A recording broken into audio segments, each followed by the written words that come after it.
너희는 이전 일을 기억하지 말며 옛날 일을 생각하지 말라. 보라, 내가 새 일을 행하리니 이제 나타날 것이라.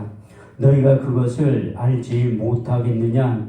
반드시 내가 광야의 길을 사막의 강을 내리니. 아멘. 기도하겠습니다. 무엇을 말할까 염려치 말라. 그때 무슨 말할 것을 주시리니 말하는 너희가 아니라 너희 속에서 말씀하시는 자 곧 너희 아버지의 성령이시라. 부족한 종을 세우시고 하나님의 말씀을 증언하게 하심을 감사를 드립니다. 하나님의 말씀을 증언할 때 성령으로 말하게 하시며 오직 진실만을 말하게 하여 주옵소서.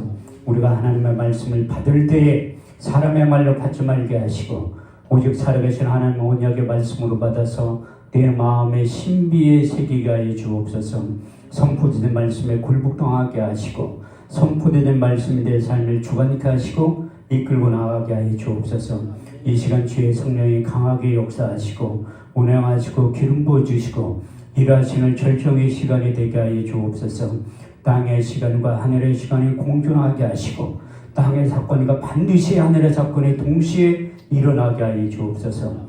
이 세상과 하나님 나라를 앞당겨서 이 세상과 하나님 나라를 동시에 살아가게 하여 주옵소서. 이 예배 가운데 거룩한 관유를 한량없이 부어주시되 개인적인 기름 부음이 임하게 하시고 더 나아가 집단적인 기름 부음이 임하게 하여 주셔서 그때 내 묵은지 먹게 떠나고 멍에가 벗어지되 기름진 까닭에 멍에가 그의 목에서 부러지게 된다고 하신 이사야 10장 27절 말씀이 그대로 이루어지게 하여 주옵소서. 왕의 기름 부음이 제사장의 기름 부음이 선지자의 기름 부음이 충만하게 임하게 하여 주셔서 우리의 삶 가운데 인생 가운데 사역 가운데 하나님의 소통이 크게 나타나게 하시되 레위기 10장 3절 말씀대로 나타나게 하여 주옵소서. 하나님을 가까이 하는 자에게 내 거룩함을 나타내겠고 온 백성 중에서 내 영광을 나타내 보여주신다고 하신 레위기 10장 3절 말씀이 이루어지게 하시고 우리의 남은 생에 하나님의 속을 시원케 드리는 사역들이 다 되게 하여 주옵소서. 충성된 사자는 자기를 보내신 이에게 마치 추수한 날의 얼음능수 같아서 능히 그 주인의 마음을 시원케 드린다고 하신 잠언 25장 13절 말씀이 이루어질 수 있도록 축복하시고 역사해 주옵소서. 우리의 예배를 받아 주옵소서. 예수님의 이름으로 기도합니다. 아멘. 할렐루야. 반갑습니다. 우리 서로 다 같이 인사하겠습니다. 주님이 자리에 계십니다. 다시 한번 하겠습니다. 오늘 좋은 일이 일어납니다. 하나님이 지금도 예배자들을 찾으시고 하나님이 찾으시는 예배자들 범주 안에 들어오시면 출애굽기 20장 24절 말씀대로 된다고 약속하고 있습니다. 내게 도단을 쌓고 그 위에 너희 양과 소로 너희 번제와 화목제를 드려라. 물은 내 이름을 기념하는 곳에 내가 강림하여 복을 주리라 약속하신 그 언약의 말씀도 이 시간 반드시 이루어지게 될 줄 믿습니다. 이사야 55장 6절에 7절 말씀을 보면 너희는 여호와를 만날 만한 때에 찾으라. 가까이 계실 때에 그를 부르라고 말씀하셨고 고린도서 6장 2절 말씀에 보면 보라 지금이 은혜 받을 만한 때요 보라 지금이 구원의 날이라고 말씀하고 있습니다. 그래서 우리가 예배 한번 잘 드려서 어제나 오늘이나 영원토록 동일하신 그 주님을 만나면 여러분들이 새 사람이 되어서 제2의 인생, 제3의 인생을 다시 시작하게 된다고 말씀하고 있습니다. 그래서 우리가 하나님의 말씀을 예배를 통해서 많이 듣는데 그 들을 때 우리에게 걸러서 듣는 게 아니라 그 약속의 말씀이 아무리 강사가 천천해도 하나님의 음성으로 들려야 될 그런 마음의 자세가 돼야 돼요. 저도 누구보다도 예배를 많이 드리는 목사 중에 한 사람입니다. 저도 설교를 많이 하는 목사 중에 속하지만 또 설교를 많이 듣는 목사 중에 한 사람이라는. 그래서 성경은 우리가 하나님의 말씀을 받을 때에 사람의 말로 받지 아니하고 하나님의 말씀으로 받으니 진실로 그러하다. 이 말씀이 또한 믿는 자 속에서 역사하느니라. 사도행전 17장 11절 말씀을 보더라도 베레아 사람 데살로니가 사람들보다 더 신사적에 해서 간절한 마음으로 말씀을 받고 그 말씀이 그러한가 날마다 그 말씀을 상고했다고 말씀하고 있습니다. 여기 서 있는 강사의 말로 들어봤자 아무런 의미도 없어요. 전 실력도 없고 능력도 없지만 그렇지만 제 입을 통해 선포되진 하나님의 약속의 말씀은 요한복음 6장 63절 말씀대로 살리는 것은 영이니 육은 무익함이라. 내가 이른 말이 영이요 생명이 될 줄 믿습니다. 더 나아가 10편 107편 20절에 21절 말씀을 보면 저가 그 말씀을 보내 저희를 고치사 이경에서 건져내시는도다. 주의 인자하심과 인생에 행하신 귀한 일들을 인하여 주를 찬송하는 놀라운 삶의 변화가 반드시 나타나게 될 줄 믿습니다. 창세기 1장과 2장 말씀을 보면 하나님과의 우리와의 관계의 정체성에 대해서 자세히 말씀하고 있습니다. 창세기 1장 27절에 28절 말씀을 보면 하나님이 하나님의 형상대로 사람을 창조하시고 남자와 여자로 창조하시고 그들에게 복을 주시며 이르시되 생육하고 번성하여 땅에 충만하라. 땅을 정복하라. 바다의 고기와 공중의 새와 땅에 움직이는 모든 생물들을 다스릴 수 있는 능력을 주셨다고 말씀하고 있습니다. 창세기 2장 7절 말씀을 보더라도 하나님께 흙으로 사람을 지으시고 그 코에 생기를 불어넣으시니 사람이 생명이 되었다고 말씀하고 있습니다. 우리는 하나님의 형상을 닮은 존재라고 창세기 1장과 2장에 기록되어 있는데 시편 기자는 창세기 1장과 2장 말씀을 인용하면서 우리와 하나님과의 관계에 대해서 4번에 걸쳐서 정의를 내리고 있어요. 첫 번째 시편 2편 7절 말씀을 보면 내가 내 영을 전하노라.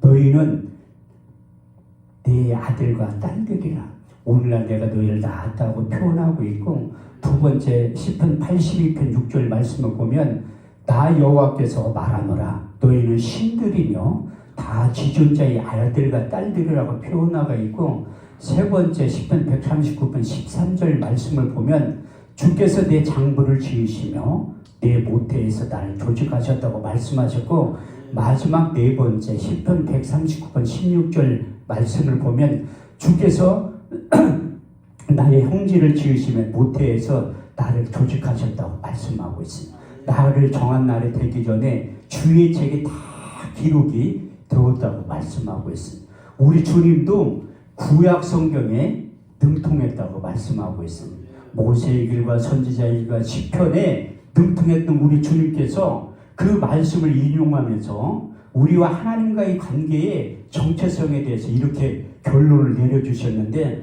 요한복음 10장 34절에서 35절 말씀을 보면 예수께서 가라사대 너희 율법에 기록한 바 내가 너희를 신이라 하지 아니하였느냐. 성경은 폐하지 못하나니 하나님의 말씀을 받은 사람들을 신적인 존재, 영적인 존재라고 표현하고 있습니다. 이렇듯이 우리가 창세기 1장부터 10장까지는 하나님과 소통이 되었었는데 사람의 죄가 세상에 관영한가 그 모든 계획과 생각 항상 악함인 것 아시고 그 소통에서 불통으로 하나님과의 대화가 단절이 됐다고 말씀하고 있습니다. 창세기 11장 1절 말씀을 보면 온 땅의 언어가 하나요 구음이 하나였었는데 그 바벨탑 사건을 통해서 사람들이 높아지기 시작하니까 하나님이 이 내려와가지고 인간들의 언어를 혼잡하게 만든 거예요. 왜? 지면에 흩으시게 하는. 그래서 내가 볼 때는 성경에 안 써있지만 언어가 이렇게 통하는 사람들끼리 모여서 살아서 여기까지 내려온 거라니까요. 근데 하나님의 영이 떠난 거예요. 우리 육체 가운데 창세기 2장 7절 말씀에 하나님의 흙으로 사람을 지으시고 그 코에 생기를 불어넣으시니 사람이 생명이 되었을 때 우리의 속사람이 하나님과의 관계가 유지될 때 그 소통이 됐는데 영이 떠났다고 말씀하고 있습니다. 창세기 6장 3절 말씀을 보면 여호와께서 가라사대 나의 영이 영원히 사람과 함께하지 아니하리니 이는 그들이 육체가 됨이라. 그러나 그들의 날이 120년이 될 것이라. 그렇게 말씀하셨어요. 그래서 우리가 영적인 존재, 정신적인 존재, 육신적인 존재에서 여기 떠나가고 나니까 육신적인 존재하고 정신적인 이 존재로만 남은 거예요. 그래서 하나님이 영이기 때문에 세상 소리는 잘 들리는데 영의 소리, 하나님의 음성은 들리지 않는 거예요. 그래서 하나님 소통이 안 되니까 전략을 또 바꾸신 거야.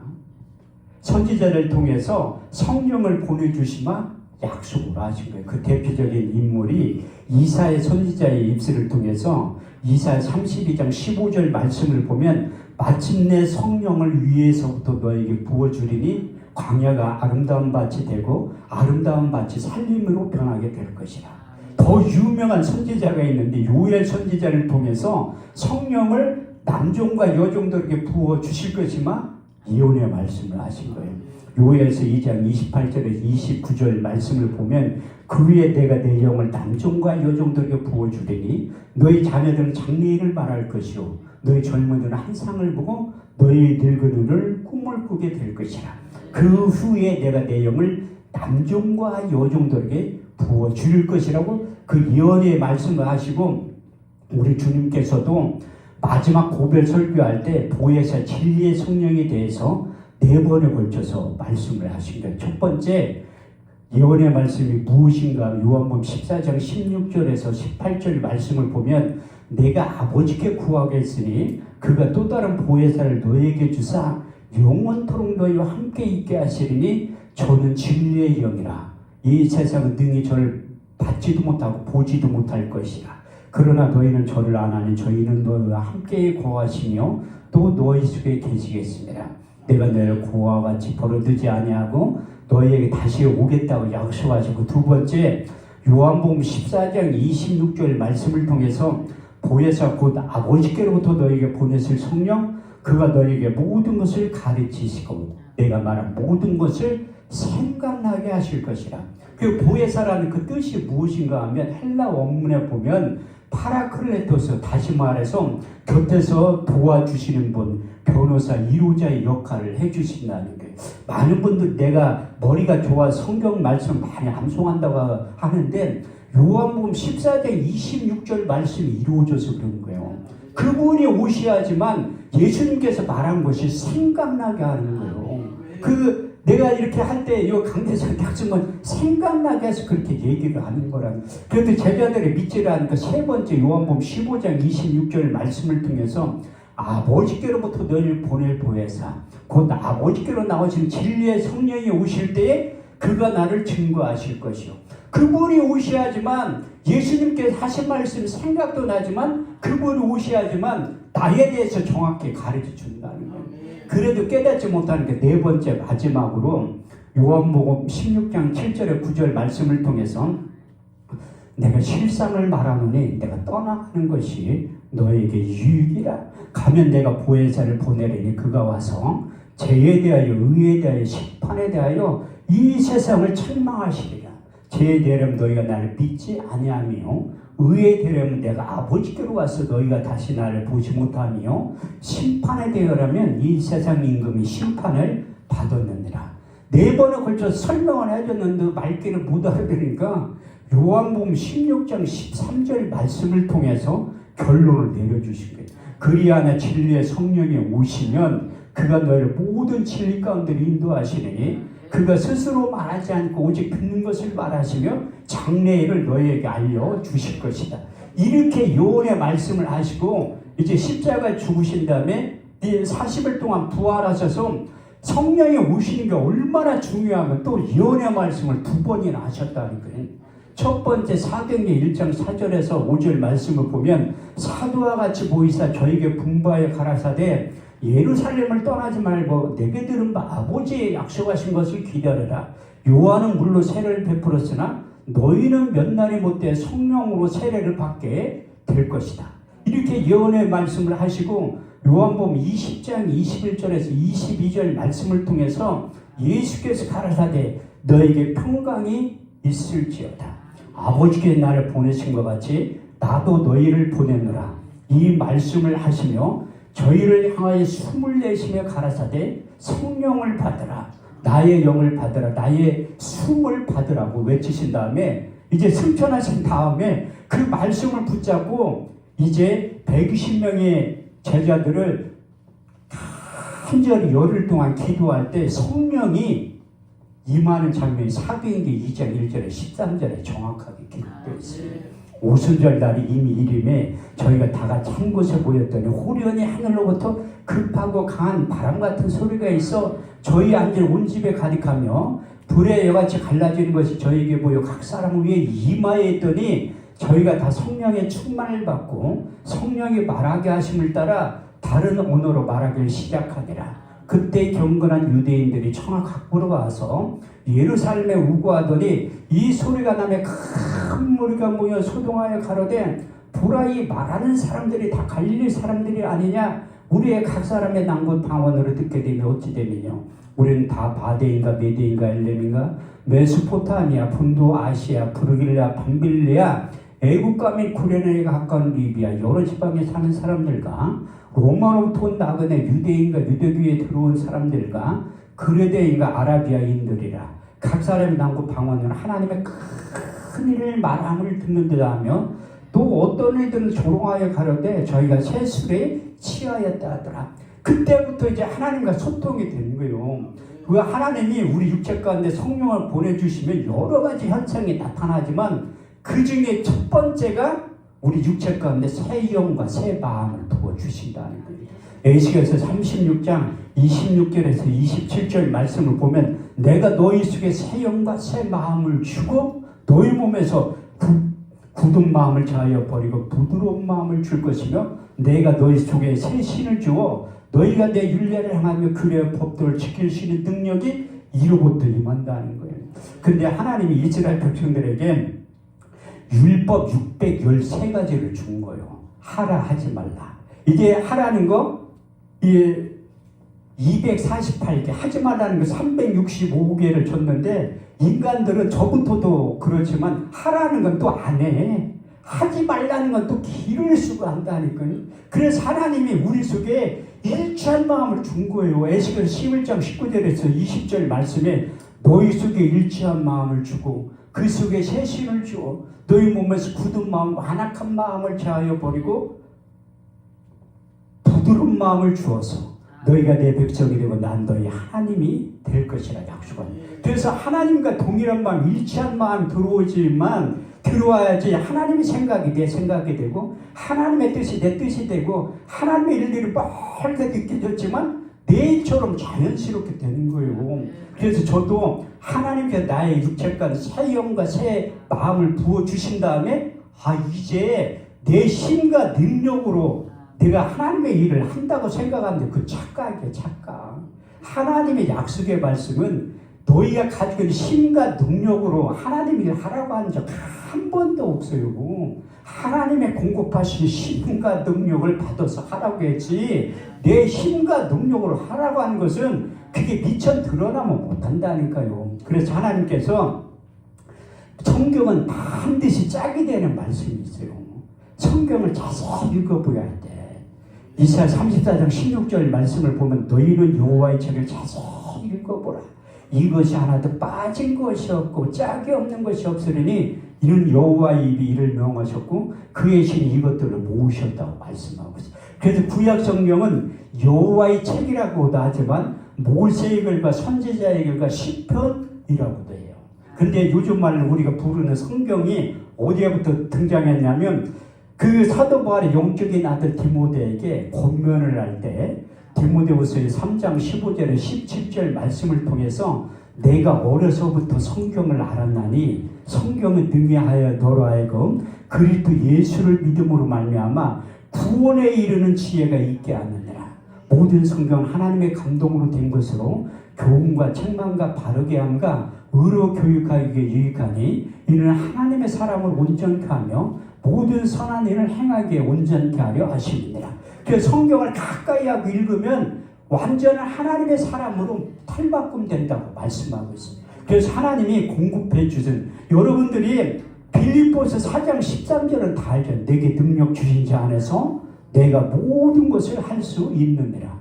근데 그 앞에 11절에 12절 말씀을 보면 내가 궁핍함으로 말하는 것이 아니라 어떠한 형편에든 자족하기를 배웠느니 내가 기천에 처할 줄도 알고 풍부에 처할 줄도 알아 모든 일에 배부르면 배고픔과 풍부에도 일체의 비결을 배웠노라. 내게 능력 주시지 않아서 내가 모든 것을 할 수 있느니라. 사도 바울은 모든 것을 할 수 있었지만 그걸 어느 순간에 내려놓은 거예요. 인격적으로 우리 주님을 만난 다음에 그가 가지고 있는 육신의 정욕과 안목의 정욕과 이생의 자랑을 내려놨다고 말씀하고 있습니다. 빌립보서 3장 7절에서 8절 말씀을 보면 그러나 내게 무엇이든지 유익한 것을 그리스도 예수를 통해서 해로 여길 뿐더러 해로 여김은 내 주 예수 그리스도를 아는 지식이 가장 고상함을 인하여라. 내가 그를 인하여 모든 것을 잃어버리고 배설물로 여기면 그리스도를 얻고 나를 발견했기 때문에 그가 가지고 있는 모든 것을 내려놨다고 그걸 표현하고 있습니다. 그가 우리 주님을 만난 다음에 첫 번째 신앙 고백이 갈라디아서 2장 20절 말씀이에요. 내가 그리스도와 함께 십자가에 못 박혔나니 그러므로 이제는 내가 산 것이 아니요 오직 내 안에 그리스도께서 사신 것이라. 이제 내가 육체 가운데 사는 것은 나를 사랑하사 나를 위하여 자기 몸을 버리신 하나님의 아들을 믿는 믿음 안에서 사는 것이라. 자기가 죽고 나니까 우리 주님께서 십자가 사건의 의미를 깨닫게 되는 거예요. 그래서 고린도서 1장 18절 말씀을 통해서 십자가의 도가 멸망하는 세계는 밀어나는 것이요 구원을 얻은 우리에게 하나님의 능력이 된다고 고백한 다음에 로마서 14장 8절 말씀을 통해서 두 번째 신앙 고백에 등장하고 있습니다. 우리가 살아도 주를 위하여 살고 죽어도 주를 위하여 죽나니 우리가 사나 죽으나 다 주의 것이라고 표현하고 마지막 세 번째 신앙 고백에 에베소 성도들과 작별 인사를 하면서 우리 주님께서 예루살렘을 죽으러 올라가셨듯이 자기도 이제 핍박을 받으러 예루살렘 올라간다고 고백하고 있습니다. 사도행전 20장 22절에 24절 말씀을 보면 내가 심령에 매우 예루살렘으로 올라가는데 거기서 무슨 일을 만날지 나는 알지 못하느냐. 성령이 밝힌 말씀하시기를 각성에서 환난과 핍박이 나를 기다린다 하시나 주 예수께 받은 사명 하나님의 은혜의 복음을 증거하는 일을 마치려 하면은 나의 생명을 조금 더 귀한 것으로 여기지 아니하노라. 그래서 사도 바울은 끊임없이 하나님 앞에 공급을 받고 그 힘과 능력으로 사역을 했다고 고백하고 간증하고 있어요. 그래서 하나님께서 그 사역자를 부르시고 하나 주님의 제자를 부른 다음에 독수리의 날개처럼 새 힘을 공급해 준 다음에 그 맡겨진 사명 감당하라고 말씀하고 있어요. 이사 40장 29절 31절 말씀을 보면 피곤한 자에게 능력을 주시며 무능한 자의 힘을 더하시나니 소년이라도 피곤하며 공비하며 장정이라도 넘어지며 자빠지되 오직 여호와를 앙망한 자는 새 힘을 얻으리니 독수리 날개처럼 올라가면 같을 것이요 다른 박제라도 곤비치 아니하겠고 걸어가도 피곤치 아니하리라. 그것이 사도 바울이 자기가 이로부터 독수리 날개처럼 많이 영적인 공급을 받았는데 그 또 다른 표현이 은사라고 표현하고 있습니다. 은사. 고린도서 12장 4절에서 11절 말씀을 보면 은사는 여러 가지나 성령은 같고 지금은 여러 가지나 주는 같으며 역사는 여러 가지나 모든 것을 모든 사람 가운데 역사하신 하나님 가심이 성령의 나타나심을 주심은 유익하게 하십니다. 어떤 이에게는 성령으로 말미암아 지혜의 말씀의 은사를 지식의 말씀의 은사를 믿음을 능력 행함을 영들 분별함을 병 고치는 능력을 예언을 방언 통역함을 주시나니 이런 같은 한 성령이 행하사 그 뜻대로 각 사람에게 나눠주신다는. 그래서 하나님의 가까이 갔을 때 하나님의 영광이 나타난다는 거예요. 야고보서 4장 8절 말씀을 보면 하나님을 가까이 하라. 그래야 너희 가까이 한다고 표현하고 있고 레위기 10장 3절 말씀을 보면 하나님을 가까이 하는 자에게 내 거룩함을 나타내겠고 온 백성 중에 내 영광을 나타내 보여주신다고 약속하고 있어요. 그래서 하나님을 가까이 하는 사람들은 내가 주님의 세상에 준 것 같지 않으면 영적인 자원이 나타나는 거예요. 그래서 많은 그 사역자들이 영적인 능력이 나타나는 것은 저분이 하나님과 가까이 있기 때문에 그렇게 나타나는 거라는 거예요. 저도 처음에 사역을 할 때 하나님의 생각과 내 생각이 너무나 동떨어지더라고. 내가 하나님의 은혜를 입고서 개척 사인이 떨어진 다음에 그래도 정신을 못 차려가지고 내 나름대로 인물되지, 실력되지, 능력되지, 하나님은 청담동이나 압구정동이 그에 개척시켜줄 줄 알았는데, 웬걸 제가 분당에 15년 살았는데 태평 사동이라는 동네에 있는지조차도 몰랐는데 거기서 교회 개척을 하는 거예요. 다 하나님의 뜻과 섭리가 있다니까요. 왜 하나님은 지금도 저에게 내 생각은 너의 생각과 다르며 내 길은 너의 길과 달라서 하늘의 땅보다 높은 같이 내 생각은 너의 생각보다 높으니라.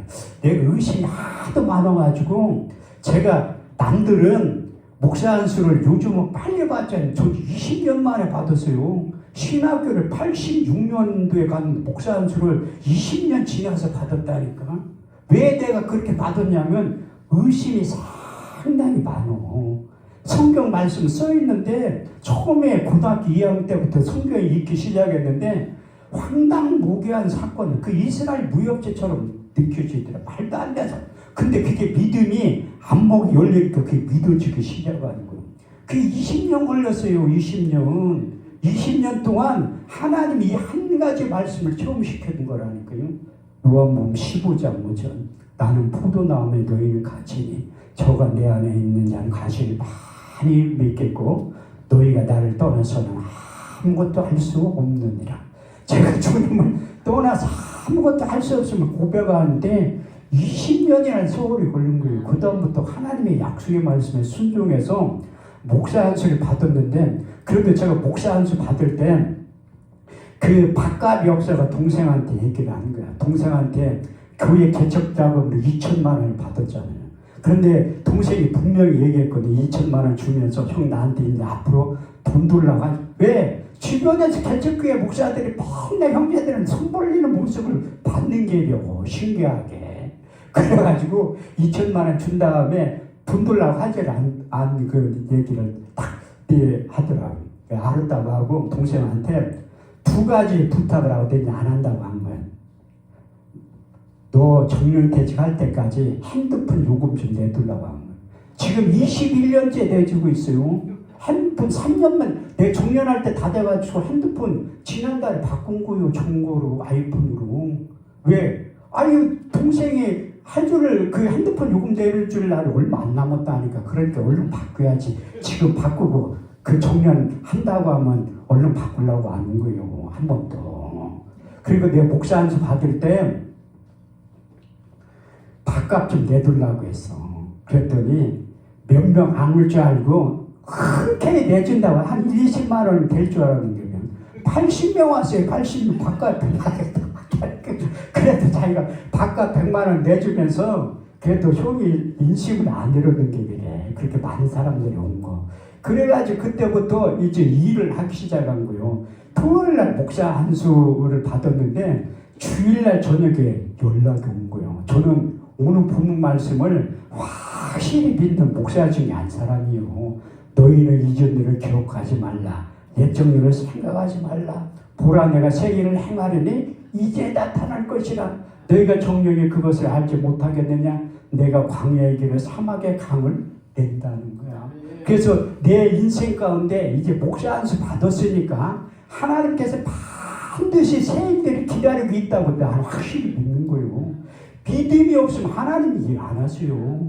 히브리서 11장 6절 말씀을 보면 믿음이 없으면 기쁘시게 못하나니 하나님께 나아가는 반드시 그가 계신 것과 또 자기를 찾는 이들에게 상 주시는 이심을 믿어야 할지니라. 그래서 나는 믿음이 있는 거예요. 믿음의 은사를 받은 목사 중에 한 사람. 왜? 돈 없고 실력 없으면 믿음이라듯이야 이게. 믿음이 있으면 나를 통해서 하나님께 일하신다고 약속하고 있잖아요. 근데 주일날 저녁 늦게 아는 목사님한테 연락이 온 거야.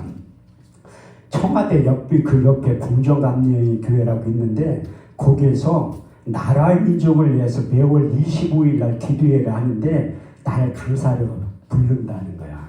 거기는 중견 목사님 최소한 목사 안수 받은 지 20년이 넘는 사람들만 부르는 거예요. 근데 하나님이 제가 전도사 때부터 집회를 다녔거든요. 그래가지고 그 목사님이 내가 설교하는 모습을 본 거야. 그렇게 주일날 저녁 늦게 연락이 오면 강사가 갑자기 펑크가 난 거예요. 제가 대타 전문을 하니까. 그래가지고 그 조건이 있는데 목사 안수 어제 받았다가 큰일 난대 자기가. 그러고 그 순복음교회 목사니까 또 그 방언기도 하지 말고 큰 소리로 통성기도 하지 말라는 거야. 그래서 내가 월요일날 강릉구에 저녁 때 가니까 그 단체를 이끌고 나가는 분이 김경래 장로님이라고 경향신문 편집국장이에요. 한경재 목사님하고 그 같이 일했던 장로님이야. 그분이 교계 어른이고 하니까 많은 분들 모시더라고요. 청와대 직원들도 오고 국회의원도 오고 원로 목사님도 많어. 궁정 감리교 꽤 커요. 딱 가서 내가 식사하러 갔는데 그때니까 얼마나 젊어. 지금도 젊은데 새파랗게 젊은 목사가 오니까 김경래 장로님이 식사하면서 순복음교회 목사냐고 물어보더라. 그렇다고 하니까 통성기도 하지 말고 특히 방언기도 하지 말래. 아야 알았다. 그래 설교는 몇 분이냐 하니까 20분만 하라니까 20분만. 근데 딱 서가지고 설교를 하는데 다 팔짱 끼고 다리 꼬고 앉아있어 어르신들이라. 아이고 예배에 아무리 젊은 강사가 왔어도 하나님 앞에 코람도 예배 드리는 건데 또 이게 경청의 자세가 되어야지. 그런데 무시해버리고 하는 거예요. 저는 가장 잘하는 설교가 목사님들 앞에서 하는 설교라니까요. 어차피 목사들은 남 얘기 안 들어. 예수님 얘기도 잘 안 듣는데 내 얘기를 누가 목사님들이 듣겠어. 그냥 무시해버리고 하는 거예요. 그럼 10분 지나니까 다리가 펴져. 경청을 하는 거. 설교한 스타일이 틀리니까 뭐 저런 강사가 와서 성경만 읽어주고 있네. 그렇게 생각하니까. 그래서 이게 설교는 20분만 하는데 하다 보니까 40분을 하는 거예요. 빨려 들어가는. 그게 말씀의 능력이라는 거예요. 거기는 돈 내고 하는 거예요. 큰 데라 돈 내고 해. 그 강사가 간식도 50만 원씩 내고 하니까 난 돈 안 내고 한 거예요. 나를 부른 그 목사님 대신 내준 거야. 그러면서 김경래 장로님이 하시는 말씀이 여기는 한 번도 강사를 준 적이 없대. 다 자기랑을 하는 거지. 근데 요즘 보게 되면 젊은 동사가 와서 자기가 강사를 꼭 주고 싶대. 그때 처음으로 강사를 받은 거예요. 얼마 받았냐면 3천만 원 받았어요. 놀라지도 않아. 현찰로 받은 게 아니라 그림으로 받은 거예요. 그 김경래 장로님이 딸이 유엔이 선정한 백인화가 안에 들어간 거야. 그러면서 김경래 장로님 비서가 숭실대학교 교수님 내 차에 그림을 실어주면서 목사님 이거 갖고 계시면 1억이 넘을 거래. 내가 보니까 아니 10만 원은 아니다 그런 그림을. 아니 그리고 내가 볼 때 10만 원 값어치도 없어요. 그런데 그렇게 내가 의심이 많잖아. 얼른 집에 와가지고 인터넷을 쳐본 거야. 그래서 쳐보니까 그 옥션 최초 경매가가 3천만 원이더라고요. 인터넷 치면 나와요. 김원숙이라고. 유엔이 선정한 그 백인 화가라니까. 그 위에다 이제 붙여놓은 거야. 그 팔아가지고 선교사님 차 사주려고 했는데 하나님의 생각이 또 틀려. 그거 3천만 원이 넘는다고 생각하니까 누가 훔쳐갈 것 같아. 그런데 기도하니까 하나님이 저도 전혀 알지 못한 장로님을 갖다 주라는 거야. 그래서 내가 수소문에서 찾아간 거예요. 큰 회사의 사장님이더라고. 그런데 내가 연락을 안 하고 가는 거 모르잖아요. 그 회사명 찾아가니까 비서가 오더니 그 약속을 했니? 안 했다고 하니까 좀 사장님한테 물어볼 텐데 기다리라고 하더니. 그래서 회의 중이라 좀 기다려. 내가 목사라고 하니까 그분도 장로님이에요. 회사 사장님. 그러니까 목사가 찾아왔다니까 매정하게 가라수를 못하는 거야. 내가 거기 가가지고 기다렸다 그 사장님 만나가지고 그 선물을 준 거예요. 그림을 딱 주니까 그분이 보더니 이건 선물이 아니라 뇌물이래. 그분 그림을 볼 줄 아는 분이야. 내가 그거 주고서 얼른 왔어요. 마음 바뀔 게비. 내가 교회에 복귀하면 힘들 때 그분 한번 찾아가 보고 싶은 생각이 들더라고. 아니 그거 지금 한 몇 억 될 건데 찾아가 돈 좀 반띵이라도 하라고 그렇게 얘기하고 싶은데 하나님 못 찾아가게 하더라고요. 그 일이 있은 다음에 하나님께서 계속해서 하나님이 저를 여기저기 세우기 시작하더라고요. 그래서 양평기도원에 처음 가가지고 하는데 어떤 집사님이 나를 찾아왔어. 설교 끝난 다음에. 좀 얘기 좀 하자고 하더라고. 뭐냐고 하니까 유서를 보여주더라고요. 나 이제 내려가서 응답 못 받으면 죽는다는 거예요. 난 정신이 바짝 나는 거예요. 그때부터 내가 깜짝 놀라가지고 기도원 가서 설교할 때는 마지막이라고 생각하고 설교를 하는 거예요. 이 안에 누군가는 죽고 산 사람이 있는구나. 그래가지고 양평 기도원부터 해서 하늘산 기도원 다 돌아다니면서 하나님이 세우기 시작하는 거야. 근데 제가 얼떨결에 또 기도원을 하게 됐잖아요. 기도원도 전혀 나는 봉사 같지도 않고 성모님께 목사 같지도 않은 사람이 말도 잘안. 장로님하고 있어도 얼굴만 쳐다보고 있지 사석에서는 얘기도 안 하잖아. 아니 나도 얘기 안 하는데 또 장로님도 말씀을 다 하시네. 그러니까 불편한 거지. 저도 숙기가 지금 우리 교회 성도들하고 말도 잘 안 해요.